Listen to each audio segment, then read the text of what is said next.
eyes to see. The All-Powerful reveals himself in his weakness, and not, I suspect, because it was a backdoor plan. Rather, I believe the All-Powerful revealed himself most fully, most completely on the cross, because this is indeed what the power of God looks like. I do not know how to fathom the reality that the power that can only be seen in the cross of Christ is the same power that created the universe, but I believe it is so. We never know fullness until we empty ourselves into his emptiness. We never know love until we are drowned in the waters of his mercy that do not kill but make alive. We cannot see the great until we see him very small. He who enters the womb of a virgin will also enter the waters of Jordan, and will also enter infinitesimally small spaces of Hades' yawning gape, and there we shall see greatness indeed, he who is everywhere present and filleth all things. Glory to God. And that was Father Stephen Freeman with Glory to God. Father Stephen is the priest at St. Anne Orthodox Church in Oak Ridge, Tennessee, and hosts the Glory to God for All Things blog site, which can be accessed from his podcast site at ancientfaithradio.com. This is a listener-supported presentation of Ancient Faith Radio.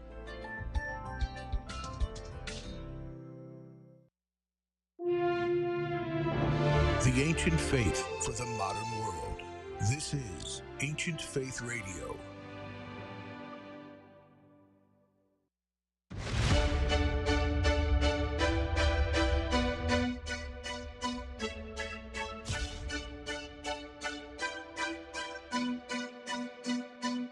Welcome to Live with the Louhs with your hosts, Father Nicholas and Dr. Roxanne Louh, where we will connect our Orthodox faith to day-to-day living and relationships to our family, our work, and our view of ourselves. Father Nicholas is the priest at St. John the Divine Greek Orthodox Church in Jacksonville, and Dr. Roxanne is a licensed clinical psychologist who uses her extensive training in private practice. Questions are welcome by calling 855-237-2346. That's 855-237-2346. Here now is Father Nicholas and Dr. Roxanne. Well, good evening, everyone. Welcome to Live with the Louhs. My name is Father Nicholas Louh. So grateful that you're joining us on this Tuesday, August 30th. You know, Live with the Louhs is a ministry of St. John the Divine Greek Orthodox Church right here in Jacksonville, Florida. And we're so excited that you've taken time on this Tuesday evening to just take some time to grow in your walk of faith. You know, we're so excited about this show because when we started the show several years ago, our hope and our purpose was to provide a show that merged both faith and psychology together. Because I think for many of us, we can sometimes understand a message on a Sunday morning, but maybe have a difficulty applying it on a Monday morning. And so our hope was to tackle the big issues in life, the things that really many of us struggle with, and really to give you some practical steps that you can apply today in your walk of faith. So again, thanks so much for joining us. We air every single Tuesday evening live at 8 p.m. Eastern Time right here on Ancient Faith Radio. Before we go into part two of a discussion that we started last Tuesday, I wanted to just encourage all of you to join us on our social media platforms. We are on Facebook, Twitter, Instagram, and YouTube, all under the headings of The Louhs. And if you're looking for some sermons, we post all of our sermons on our YouTube channel. And again, that's all under The Louhs, and that's spelled Louhs. In fact, our show is currently being broadcast live on our Louhs Facebook page as well as Ancient Faith Ministries Facebook page. And if you're like us and you're always looking for some word of encouragement or just a daily message to lift you up throughout the day, take a moment to go to our website at thelouhs.com. That's Louhs.com. And click on the subscribe button. It's located in the very far right corner of our homepage. And you can simply just put your email address. And once you put your email address and put submit, every single morning at 7 a.m. Eastern Time, you'll receive a little word of encouragement. And if you're already part of our Louhs family and receiving those messages, we do encourage you to make sure that you share them with your friends and your family. We're just hoping to kind of lift people up all throughout the days and the weeks ahead. And finally, if you're looking for a book to read as we're beginning this new ecclesiastical year, September 1st begins a new year in the Orthodox Church. We encourage you to check out our book, Renewing You, A Priest, a Psychologist, and a Plan. It's found right here at Ancient Faith. You just have to go to store.ancientfaith.com. Again, it's called Renewing You. So tonight's show is part 2 of a show that we started last week called Memory Eternal. And I do want to invite all of you from the very beginning to call us if you've got a question, a comment, or just needing some guidance. You can call us right now at 1-855-237-2346. Once again, that's 1-855-237-2346. You can also email us a question at ask@ancientfaith.com. That's ask@ancientfaith.com. So in this part 2 of the show, Memory Eternal, friends, all of us at one point or another will deal with the loss of a family or a friend, someone who's truly touched our lives. And so often when we go through these dark seasons, if we're not prepared, it can impact us in a number of ways. Obviously, it will impact us emotionally, but it can also impact us physically, mentally, and yes, spiritually. And no doubt, at some point in our life, we'll be at a friend's side when they've lost a family member or a friend, and they're going to be needing consolation.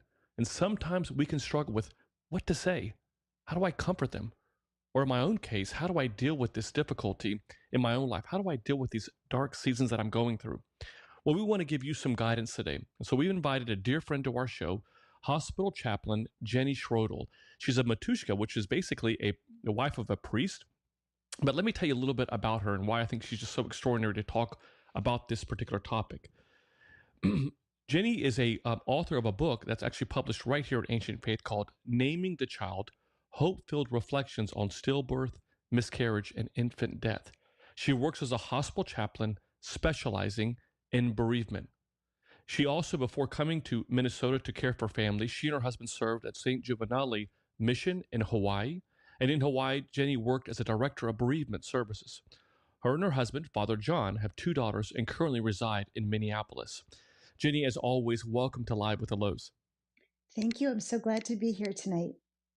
Well, I just, we're in this kind of topic that we've kind of dedicated 2 shows to because so often we get emails throughout the week, and sometimes they're just people that are truly struggling with the loss of a loved one, or struggling to know what to say to someone who is going through a difficult time. So let's just kind of start this out, Jenny, with just a question I think that every one of us at some point will ask ourselves, or maybe have had someone ask them, and that is, in grief, when people will often ask, when am I going to feel better? How do you respond to that question? So a couple of thoughts to that. As a grief counselor, I see people at many different phases in the grief process. Sometimes the loss has just happened. Somebody's coming to me a week afterward, sometimes a year, sometimes a couple years. The first thing to know is there really is no timeline. It's going to be different for each one of us. However, there are some patterns that are common. And the first thing is that most people immediately after a death will experience shock. And for many people, this is around 3 months, and they may not feel the full impact of the loss. So whereas we normally think right after a death, you're going to feel the worst, usually right after a death, you're not fully feeling it. And for many people between months 3 and 6, the shock starts to wear off. And so they start to feel a lot worse. That's the most common time that people will approach me for counseling or join a group because they feel so disappointed. They think, now I've had 3 months, I'm not feeling better. I'm feeling significantly worse. So the first thing I want to say is it tends to get worse before it gets better. And there's some length of time for people that they're just absorbing the impact of the loss. And for many people, that's going to be about months 3 to 6, and maybe that whole first year, you're just absorbing it. The more you're able to absorb, the more you're able to just be with what has happened to you, the more likely you'll start to feel a little bit of joy in time because you've been able to integrate it into your experience. Some people, that whole first year, it will be taken up with planning a funeral, maybe legal affairs, paperwork, all of that stuff. Sometimes a young mother, if her husband dies, but she's got to take care of young kids at the same time, there may be no time to grieve that whole first year, no time to absorb it. So in this case, it could really be the second year when a lot of the financial affairs are settled that the grief comes up. So it's different for each person, but the general pattern is once we've had a chance to fully absorb it, then we begin to stabilize. You know, I hear so often, you know, people sometimes, well-intentioned people, by the way, but sometimes will say, you know, they're in a better place. They're, don't cry. You know, you shouldn't weep. And you know, I think sometimes even culturally, we kind of like say these things because we think that in some way it may be comforting to the person who is dealing with a loss, but you know more than anyone that type of language oftentimes does little to comfort the person who's hearing it. It's probably more comfortable for the person who's probably saying it to deal with their discomfort in the situation. But you know, how do you like, you know, just kind of navigating the, you know, it seems like what you're saying, that 3 to 6 month mark of, you know, dealing with that, you know, and allowing your space, you're allowing that space to heal. And even if people are saying, "Hey, get over this," you know, or not, you know, it's going to be okay, or you know, he or she is in a better place. I love how you're kind of giving us, in many ways, permission to say, "Hey, look, expect this. It's going to get worse before it gets better," and that 3 to 6 month, it may get worse, and it may even get worse after that. But that ultimately, that it's going to get better. I mean, is that correct in kind of understanding that? Yeah. And also, one of the really tragic things, and for those who are listening tonight who have a loved one that's going through a loss, you can just kind of think back on the sequence of time. But the tragic thing is, for about 3 months, most people have a lot of support. People are checking on them, and maybe people are giving them a little extra wide berth at work and all of that. Maybe there's casseroles coming. Um, but it's like that grace period where you may not feel very isolated because the world thinks, okay, I got to be there. And just when the loss begins to really be felt, 3 months to 6 months, the world steps away. You know, people stop calling, people stop asking, because in our country, we just have this idea that, you know, that was enough time. We have this expectation they should be getting over it or getting better just when they need the support the most. That's so powerful. Yeah. And so I think I think it's really valuable to come in later. You know, it's really valuable to go to the funeral, and it's really valuable to be there early on. But perhaps it's more valuable to strategize your time to be there when no one else is. And, you know, in terms of this question of, you know, what's helpful or what's not helpful, the most important thing is, if you ask a person how they are, first of all, that question is sometimes just too big. You know, how are you? A grieving person is gonna, you know, they may just say, I'm doing okay, because it's such a big question. Because in one day, in early grief especially, in one day you could experience something that feels like despair. You could experience intense yearning. You could experience anger. You could experience moments of peace. That's only one day. You know, you could go through 72 emotions in a single day. How do you answer that question? Some of my clients have said it's a little bit more helpful if somebody says, how are you today? Or how are you right now? You know, if you make the question smaller. But the main thing is, after you ask the question, just being there to listen. Because the clients that I work with will say, I can tell that the other person doesn't really want the answer. Like, no matter what they ask, they don't really want me to start to talk about what I'm actually experiencing.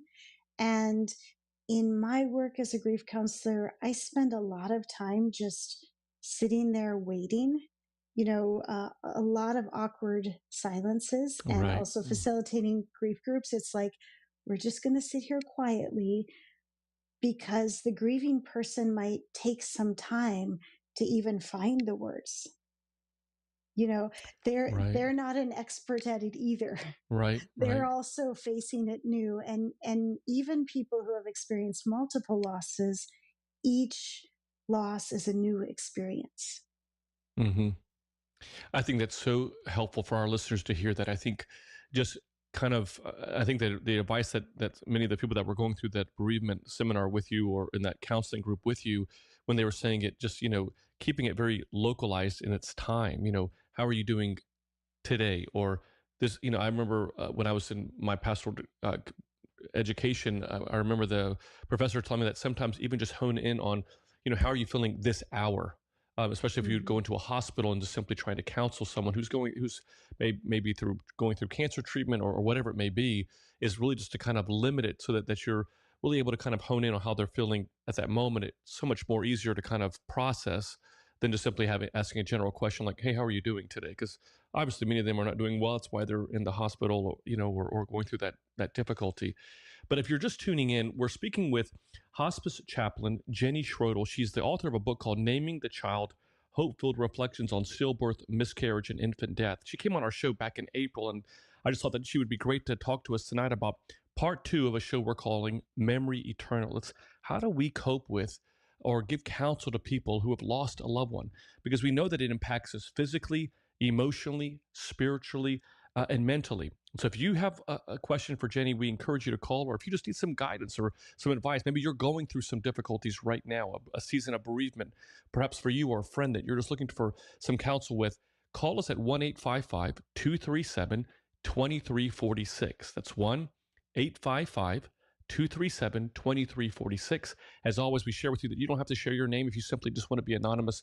Let the producer of our show know that. She'll make sure that to keep it anonymous. You can also email us during the show at ask, that's ASK, at ancientfaith.com. That's ask at ancientfaith.com. Jenny, I think some of the things that in thinking and preparing for the show, I mean, there's so many challenges that people might be facing in this healing process. What guidance would you give them in just trying to or to overcome them or to journey through them? I mean, what just in the healing itself? So, one of the challenges, a very significant challenge, sometimes is other people. The people around us, you had mentioned that example, which is really common. People thinking that we should be getting over it or feeling better. Mm-hmm. It's interesting. There have been studies done that show that actually prolongs the grief process for people. If your support system is telling you you should be getting on with things, but you're really, really suffering, your grief, it doesn't help it heal more quickly. It actually causes you to get a little bit stuck because you might feel you have no place to release it. And the other thing people get stuck in is thinking that maybe there's something wrong with them. And this can, in part have to do with how other people are interacting with us. And this is certainly the benefit of grief counseling or grief support groups, because especially in a grief support group, you can see that your own behavior, which may seem crazy to you, is perfectly normal. A lot of what we do is perfectly normal. And I think we'll talk a little bit about when we know something is a sign of complicated grief, when it's beyond normal. But it's really helpful when you're grieving and you don't even understand some of the things that you're doing or saying that feel irrational, and then you're with other people and you realize, and I think people don't entirely recognize that when you experience a major loss, you have to relearn the entire world. So not only do you go through all of the emotions connected with that person no longer being physically present, but you also have to learn how to navigate your life, and every part of your life may be changed. So it's very common to be extremely forgetful, to have difficulty focusing, to have difficulty remembering appointments. It's not uncommon to lose your temper when you didn't expect to. It may be somebody you didn't expect to, because all of that takes so much focus when your mind is least able to focus. It's as if you were dropped in a country where you don't speak the language, and somehow you have to get to some destination somewhere in that country, but you don't actually speak the language yourself. It's an entirely new terrain that you're navigating day by day. So I think that other people, grieving people, do not, because they get it, but other people just underestimate the tremendous work it is to navigate the world once a loved one has died. I think I'm sure, shedding some light on so many people that are tuning into our show tonight. And again, I just invite our friends who are tuning in to call us if you have a question for Jenny Schroedel. She's a hospice chaplain specializing in bereavement. You can call us at 1-855-237-2346, 1-855-237-2346, or email us a question at ask@ancientfaith.com. That's ask@ancientfaith.com. Just kind of continuing this conversation, Jenny, I think so often when we start looking at bereavement in general and just dealing with the loss of a loved one, the terms grief and depression are often used interchangeably, but they are actually quite distinct experiences. How do you see the main differences between the two of those? So this is a really interesting question for me as a grief counselor. First of all, as a grief counselor, I'm not a licensed therapist, so I can't diagnose depression. However, over the years, I've had to learn how to kind of recognize patterns that may be concerning. And I actually think that every person should just have kind of a little bit of working knowledge of this, so that if you can recognize a pattern in yourself, you know where to go for help. Before I go into some of the difference in the way these two things present, I want to say the reason it's so important to be able to recognize the difference between grief and depression is because it's two different pathways of healing. With grief, your grief may resolve simply by attending support groups, going to grief counseling, walking in the woods, being with friends, journaling, whatever is the thing that is healing for you. You very likely may be able to resolve your grief in time in a way that's very natural within your own life. You may not need professional clinical support, is what I mean by this. On the other hand, if it's depression, you're going to need the help of a qualified mental health specialist, either a psychiatrist or a psychologist. Even a marriage and family therapist will be able to diagnose and help you, and you may need medication. And with grief, it's interesting. The studies are inconclusive. It's not clear that antidepressants help with grief. And some studies even show that antidepressants may prolong the grief experience. So it's really important to know what you're dealing with, but also to be aware that grief and depression can coexist in certain people. So you want to be aware of the symptoms of both. In my experience as a grief counselor, I've had many clients come to me for their first session, and they've said to me, my doctor put me on antidepressants, but I don't think I'm depressed. I think I'm just sad. My doctor thought I was depressed, I guess, because I cried all the way through the appointment or whatever. So that's how this got really interesting to me, because it was my client saying, I think there's something different. So I started studying the differences. First of all, similarities. They present in really similar ways, which is why a primary care physician may have a really hard time telling you the difference, because they see you only periodically for a short time. And this is why a therapist is going to have a much better way to see what's going on. But similarities are, in both grief and depression, there are often disruptions to sleep. So you may be really sleepy, or you may have insomnia. In both grief and depression, there may be difficulties with food, either under eating, losing weight, or really wanting to comfort yourself with food. Could happen in either. In both grief and depression, there can be a pretty profound loss of motivation. Mm-hmm. And you can see why in each case that could be happening. But under the surface, what's the reason for this loss of motivation or this apathy is quite different. Right. So those are the similarities, and those are kind of the things that other people would see. Mm-hmm. And then the differences in my experiences and my studies are more subtle. They're more of the inward things. So that other people may not necessarily know. So in depression, it's generally more of a pervasive experience. The emotion is more pervasive and maybe more steady. Mm-hmm. And in grief, there's a lot of ups and downs, and that is normal grief. In normal grief, you may experience some crushing lows and some moments where you feel like you're doing okay. Also, in grief, the intensity of grief in time begins to lessen. And as I said before, there isn't a clear timeline, but for many people, even within that first year or first 2 years, things start to stabilize. With depression, often it doesn't resolve on its own. And in fact, maybe some of your emotions may be intensifying with time. Mm-hmm. Mm-hmm. And that's how you may know that you might need a little bit of help. The other thing is the kind of some of the inner feelings. So with grief, we may have regrets that are clear and specific.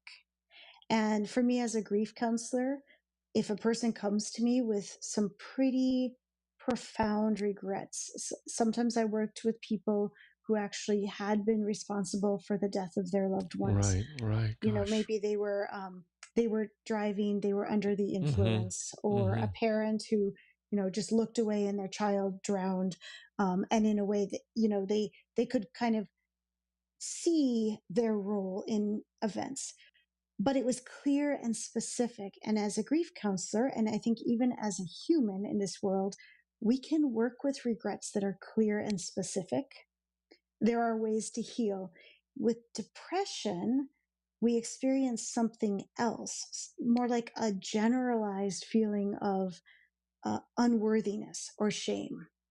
You can't connect it to specific things that you can work with. It's just like, I just feel like I can't do anything, or I'm useless, or I'm guilty.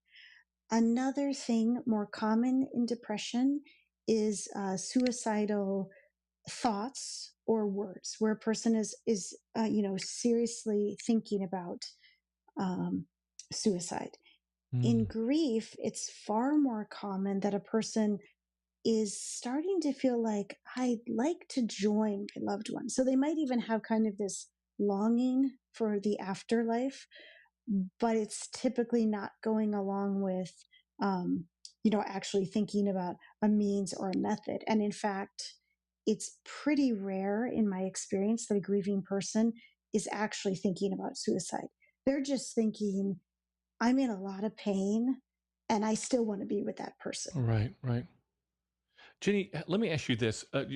Just kind of going on what you were mentioning earlier, how do you, like, when dealing with someone who may have in some way inadvertently, you use the example of a mother or father who may have looked away and their child drowned. I mean, how do you just deal with their, I mean, I'm sure it's obviously a process by which we do this, but how do you just help them through that, especially with the tremendous amount of guilt that they're carrying on?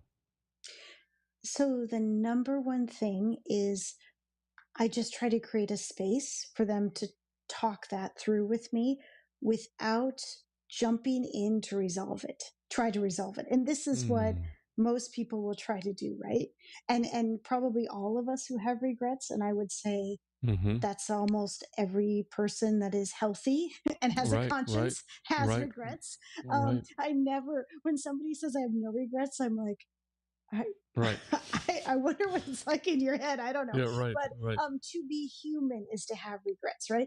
But also, most of us, as we express regrets, we know that somebody will jump in and try to answer that for us. And I don't think that's actually helpful. I think the person that is working through maybe the circumstances that led up to their loved one's death. In most cases, they need an opportunity to just tell the story, and they need somebody with compassion and love to listen to the story. And the only area where I'll step in is if there's some aspect of education, because I work in a hospice. So sometimes we have people that are blaming themselves for a loved one's death when I just know the science, the medicine behind this is incorrect, such as, my husband stopped eating and I should have cooked him more food, Right. or he'd still be alive if I could have gotten him to eat. But I understand that the body starts rejecting food. There's no blame, so if there's something that's really clear, I might just say, well, let me, talk about this from a hospice perspective.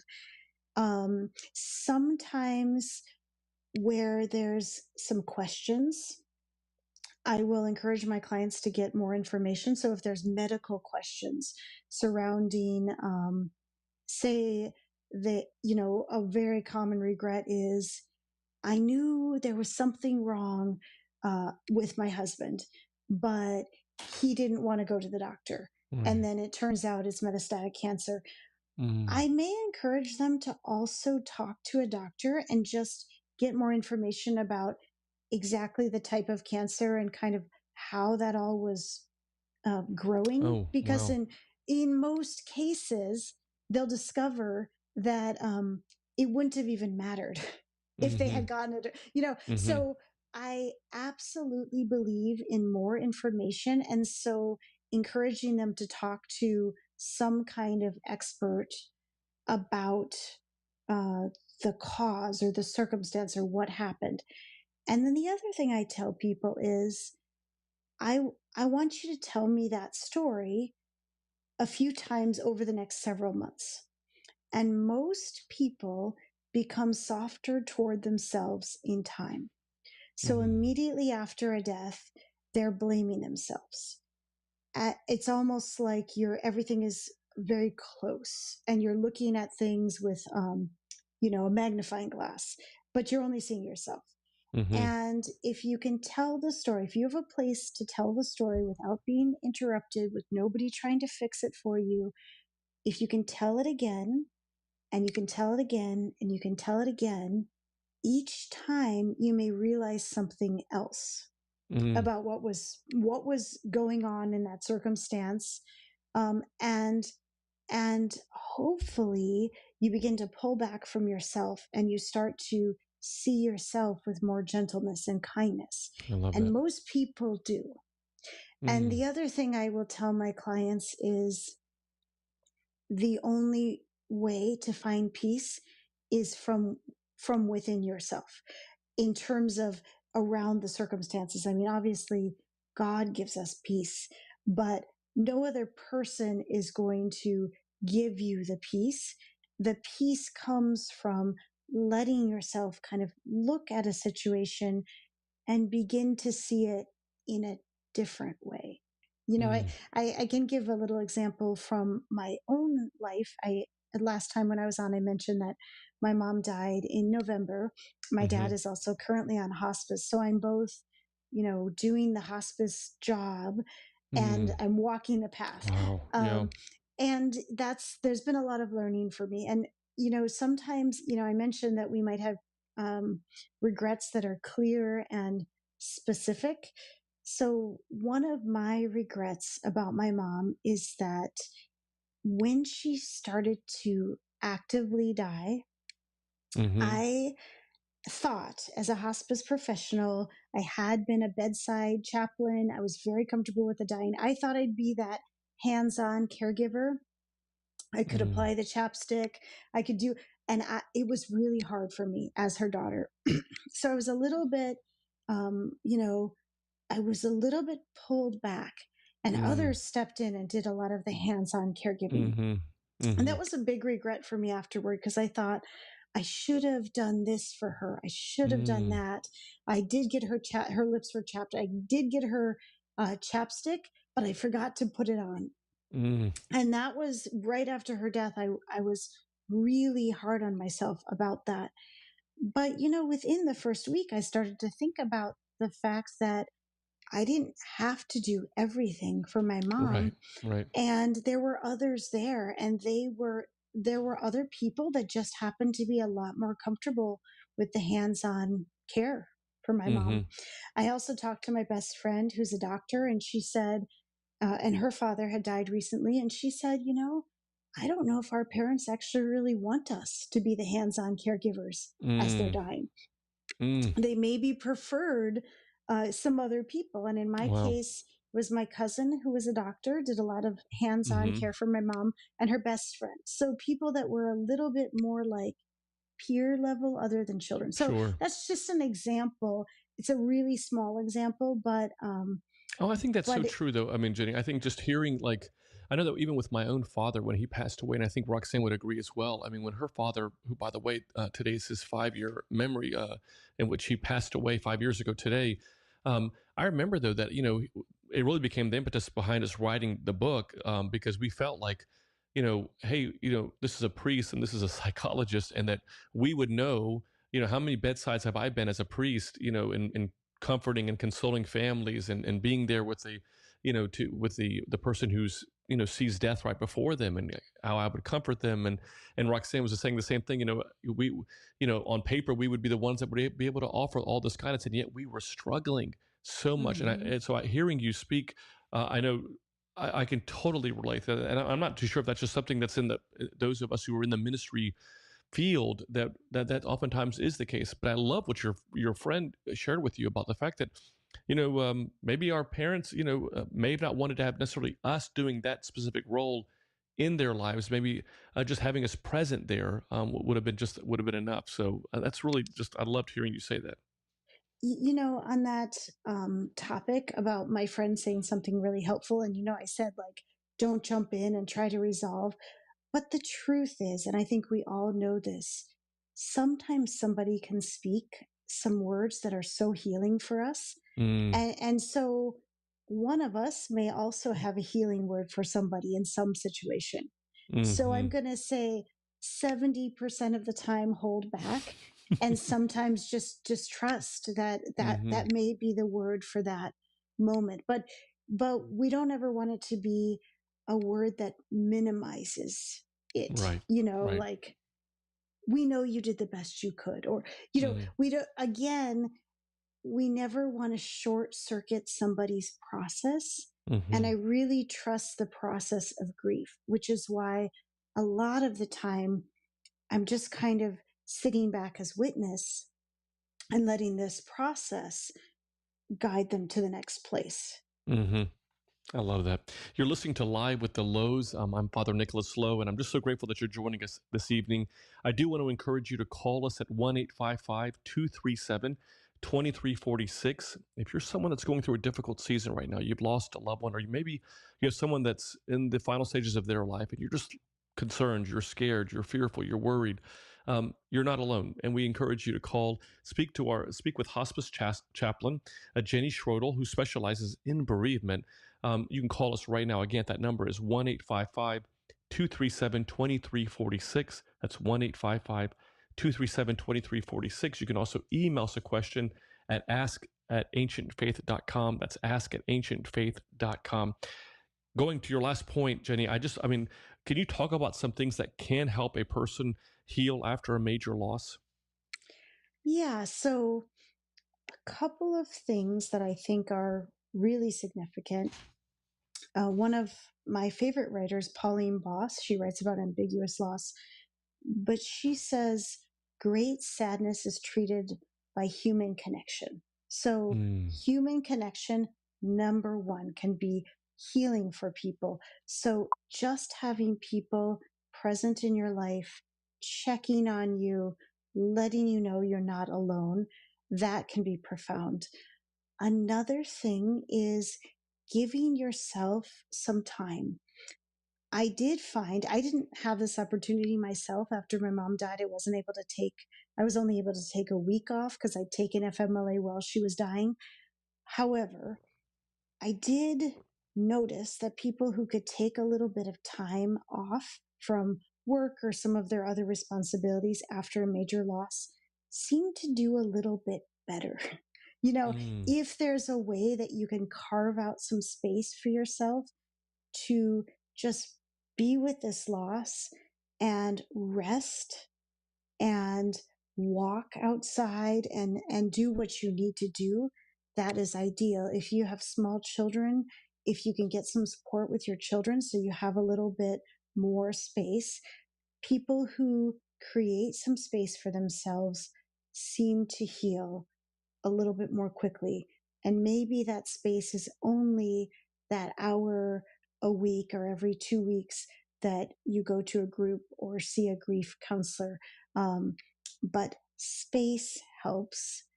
And another thing that can be really helpful is just finding a way to release these experiences, sharing these experiences.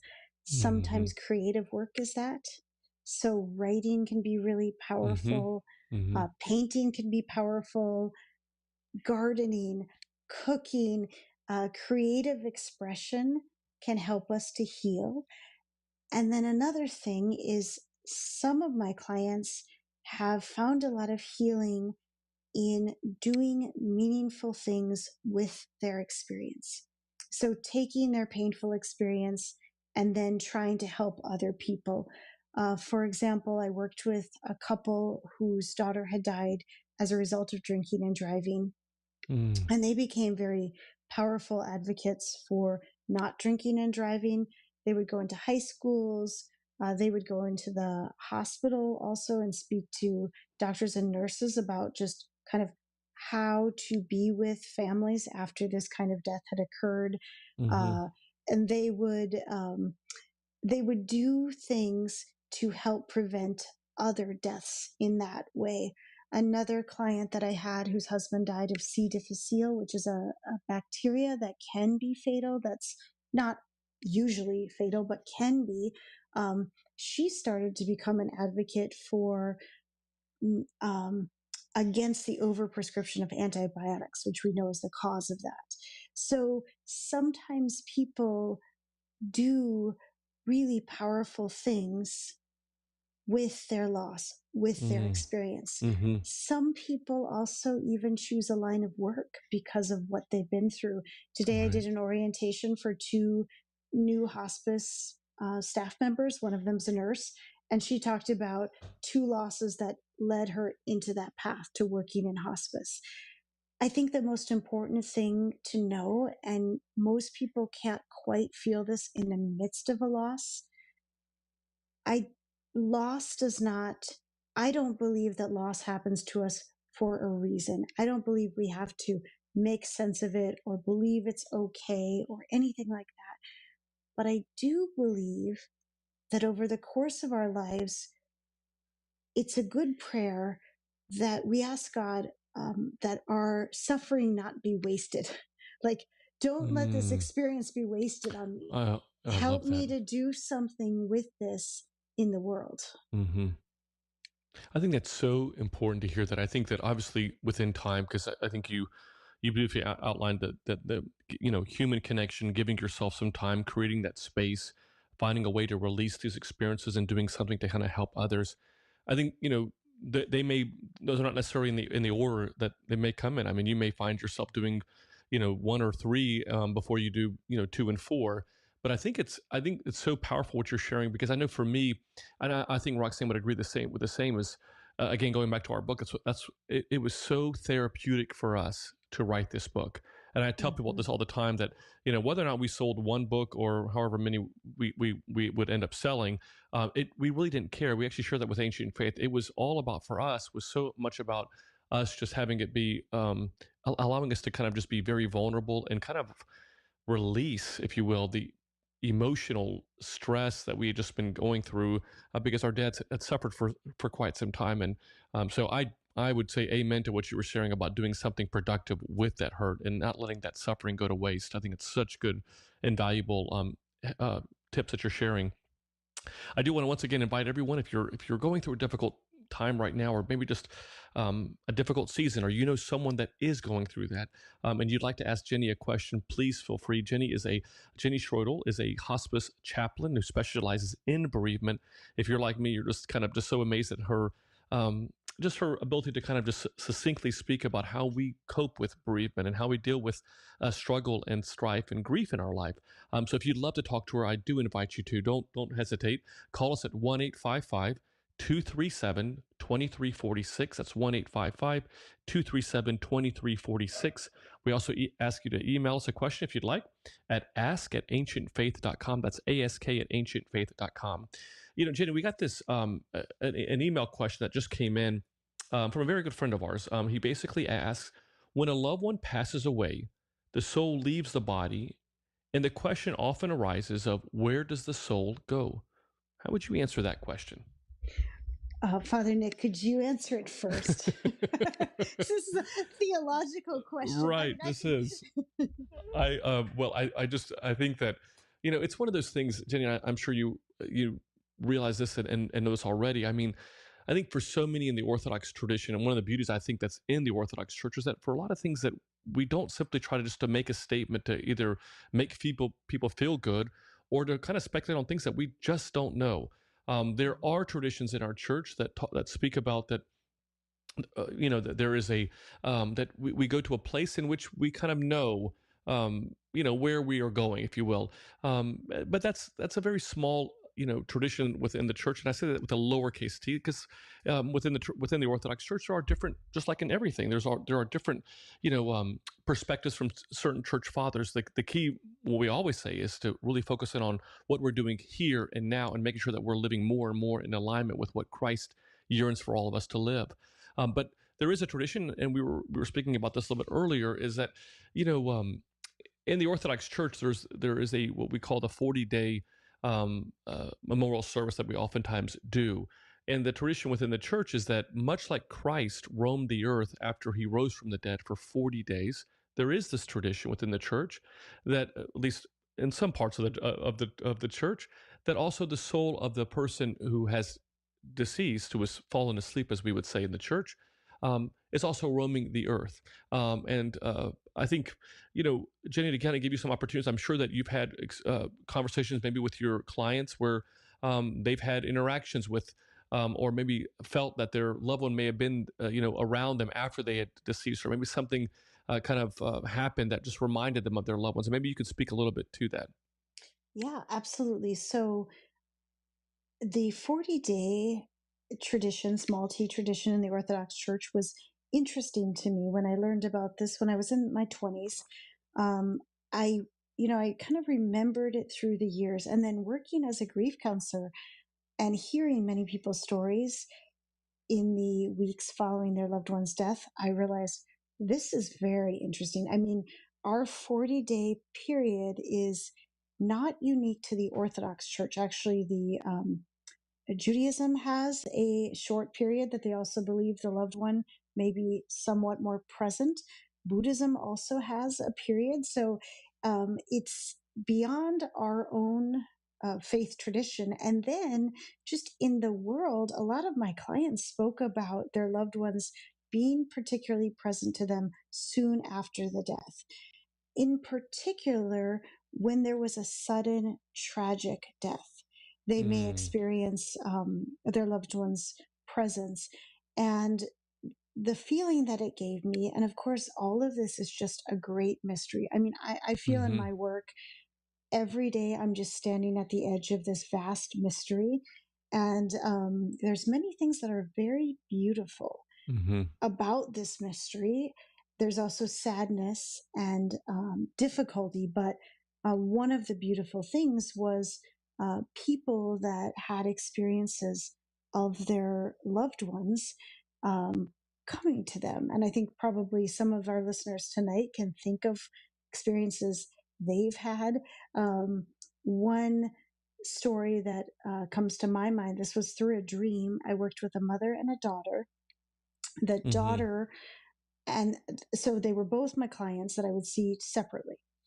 The daughter had dreams. It was the husband and the father that had died.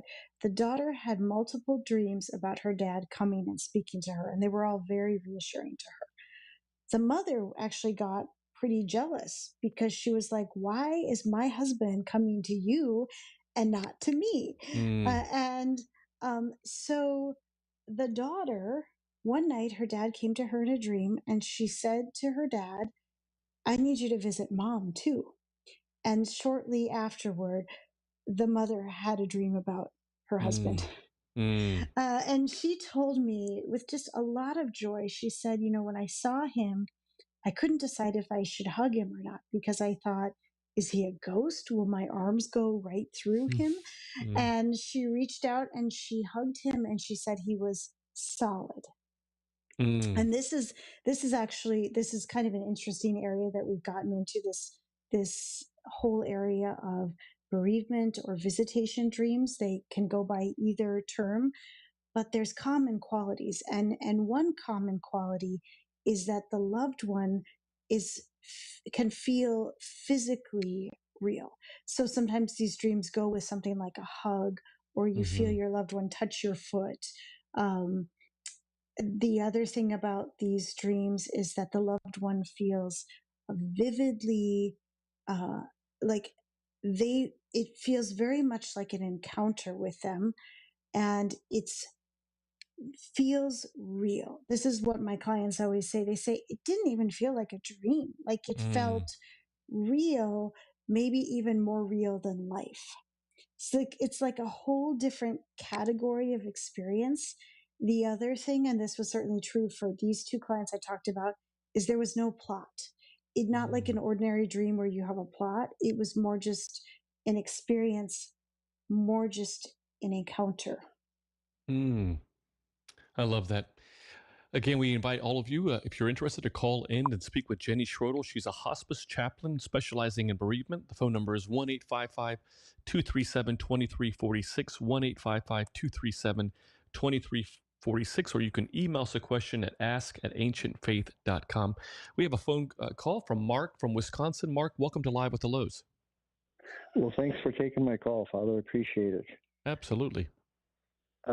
Jenny, thank you for what you do in hospice care. And also, I'm a success story from the standpoint, on December 15th of last year, I was sent home on hospice to die with my family due to complications from COVID and then subsequent pneumonia. Pneumonia was the one that was the problem. I was put on the vent twice, and then they said, there's nothing more we can really do for you. I said, well, then send me home to die with my family. They sent me home, and miraculously, the doctors admitted it. They don't know how I got better. They simply said it was a miracle. And a sidelight, on August 9th, 2022, I became Orthodox. I was chrismated. And so the journey's been quite a journey, but I just wanted to thank you for what you do for hospice people. And I just wanted to share that with you, that oftentimes you don't get to see the success stories like you should. Every day has been a blessing, and I was ready to go. I was at the final stages where I said, okay, if this is the will of God, then so be it. And I was very, very fortunate. My wife was with me. My children, they allowed to come in. And then when I went home, they were all around me. And it was actually a very peaceful experience. Yeah. So Beautiful. I don't know if you can speak to that or not, but I'll shut up now and let you respond to that. Mark, thank you so much for that call. That's such a beautiful testimony. I mean, Jenny, we'd love to hear your thoughts on that. Well, so first of all, what joy it is for me just to hear that story. And I just want to say something about the mystery of death. I said before, like, life is just so mysterious, but it also seems that for whatever reason, some people will draw very close to death and then they'll come back. And in your case, you made a full recovery, which, very likely is connected to your purpose. That would be what I'm thinking here, that the Lord still had particular things for you to do, and gave, just allowed you to draw close enough. In my experience, I have known other people who have either almost died, or I've even known some people who fully died, like fully died and came back. One of my good friends had one of these near-death experiences, and I actually did my senior project in high school on near-death experiences. But she said something to me that was reminded me of something you said, which is, so in her case, a man tried to stab her. He did stab her multiple times. He was a serial killer. She experienced it was as if she was kind of swirling in a vortex. She was very scared. And then she called out to God, and she felt this tremendous peace fill her. And then she said, oh, it felt so good. It was like climbing into your blankets to go to bed. You reminded me of that because you mentioned that it was very peaceful. She said she felt so much peace. And then she met God, and God said to her, would you like to stay here, or would you like to go back? And she said, well, I think I'd like to stay here with you. And God said, well, actually, I have more work for you to do in the world. So I would like for you to go back. And one of the things that I always thought was funny about this was she said that God told her she would live about 50 years. And I always teased her about this, like, well, if it was God, wouldn't he know exactly? But he gave her kind of an idea, and he said, you're going to help a lot of people when you go back. And then immediately she found herself back in her body, and then began that long process of healing. And she has been one of these beautiful helpers in the world. She's been able to do some amazing work. She also joined the Orthodox Church. I think the Orthodox Church also makes space for these mysteries that many of us live with. But thank you so much for coming and sharing your story as well. Oh, you bet. It was a pleasure. Yeah, I think that's one of those. I just love hearing those stories. I think it gives us so much comfort, Mark. So thank you so much for sharing that, and obviously excited about the fact that you're within the Orthodox Church. But welcome, and thanks so much for tuning into our show. We love having you tune in. And so, Jenny, we only have a few moments left of the show. I just would love to kind of just hear, how do you, for most people hearing about what you do and the ministry that you have, would think that, wow, such a difficult job to do. Every day you're dealing with, people that are dying. How do you stay strong in that? How do you manage that? How do you kind of keep hold your emotions in check? Because you're at times dealing with seniors, and then you're dealing with young. You're, deaths. How do you deal with that? So just kind of maybe share that with us. We'd love to hear it. Well, I would say, so this is the mystery. I truly believe I have a call to this work. And when there's a call, there's some deep joy in it, even amidst the struggles. Frederick Buechner, who was a Protestant writer, he died recently, but he said, you find your intersection, or you find your calling at the intersection of the world's deep hunger and your own deep gladness. So that's the secret of my job, is that I know I'm stepping into this place of suffering, and I do suffer sometimes, but there's a certain kind of quiet joy about doing the work that I knew I was called to do all my life. And the other thing is, I am always being surprised by things. I'm always being surprised by the courage and the compassion and the strength of the people that I work with. And I'm always being surprised by God, what God does in people's lives. And when working with the dying directly, you sometimes get little hints of heaven in this work. People that are dying, they may be talking to people that they can see in the room, but you can't. Or they may say things like, I see there's a bridge. Shall I step onto the bridge? You get these little glimpses of heaven, and it's very reassuring. It's very reassuring to do the work as well. So So I would say that the work is life-giving, and that science also supports this, that people who work in these kinds of fields actually Mm-hmm. have there are some health benefits to it, which is pretty interesting. Like it strengthens your immune system, and it gives you, many people live longer when they do this kind of work. It's very interesting. So the work has some secret gifts as well. Mm-hmm. I think it's so just powerful what you're sharing with us, I'm sure that many of our listeners are finding this so beneficial. Just the last question. We only have about probably a minute left, or maybe a couple of minutes left. But it says, but the question is, we're so often like people often will talk about moving on or getting over a loss, but these expressions are oftentimes problematic. Is there a better way to frame the healing process? Yeah, I like to say the conversation never ends. Mm. And that closure is not even a goal. It's just not even a goal, that we actually find healing by finding a way to remain connected to our loved one. And the Orthodox Church gives us so much in that way. The prayers for our loved one, the way the community will come together to continue to remember our loved one.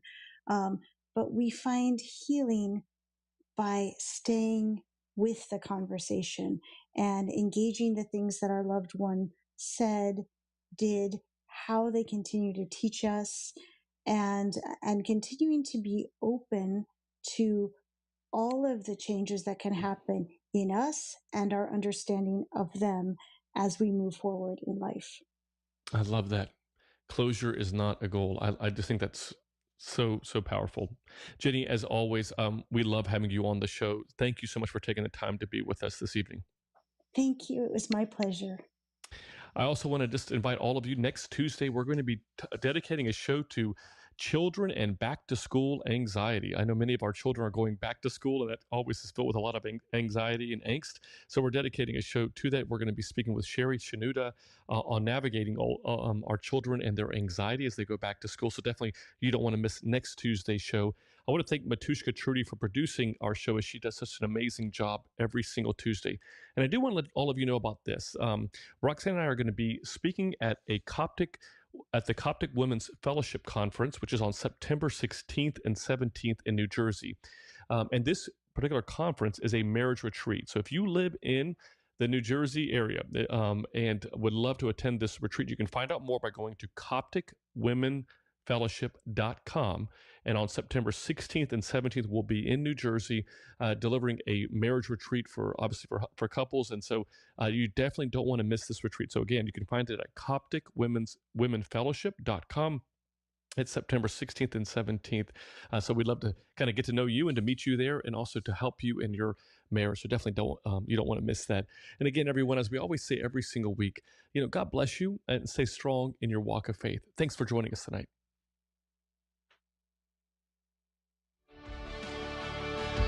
Father Nick and Dr. Roxanne are the authors of the book Renewing You, a priest, a psychologist, and a plan, which can be purchased at store.ancientfaith.com. Their daily inspirational messages can be found at thelows.com/subscribe. Be sure also to search for The Lows on Facebook, Twitter, Instagram, and YouTube. Live with the Lows is a listener-supported presentation of Ancient Faith Radio.